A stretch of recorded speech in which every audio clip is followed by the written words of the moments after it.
ইসলামী ছাত্র শিবিরের সমর্থিত যে সম্মিলিত শিক্ষার্থী জোট এটি পুরো প্যানেলেই বিজয়ী হবে ইনশাল্লাহ।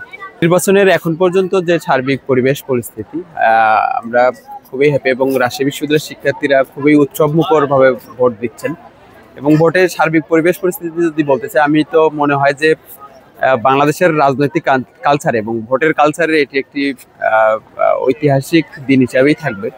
বিশেষ করে আমার কাছে মনে হচ্ছে যে ইউরোপ আমেরিকায় যে স্টাইলে ভোট হয় আমার কাছে ঠিক সেরকমই একটি মনে হচ্ছে যে এখানে একদম পিনপতন নীরবতা, একই সঙ্গে কোনো রকম হাঙ্গামা বা মানে জটলা টটলাও নাই। তো সব জায়গা থেকে আমার মনে হচ্ছে যে নির্বাচনের পরিবেশ এখন পর্যন্ত ঠিকঠাক আছে। তবে আমরা ভিতর থেকে দু একটা জায়গায় খবর টবর পাচ্ছি যে যেগুলো আচরণবিধি আছে এবং পোলিং এজেন্ট বা প্রিজাইডিং তারা যে দায়িত্বে আছে তাদের যে নিয়ম নীতিমালাগুলো আছে, বিশেষ করে পোলিং এজেন্টের ক্ষেত্রে ফোন রাখতে পারবে না। আমরা শুনলাম কিছুক্ষণ আগে যে রবীন্দ্র বিজনেস বিল্ডিং এর এক পোলিং এজেন্টের কাছে ফোন ছিল।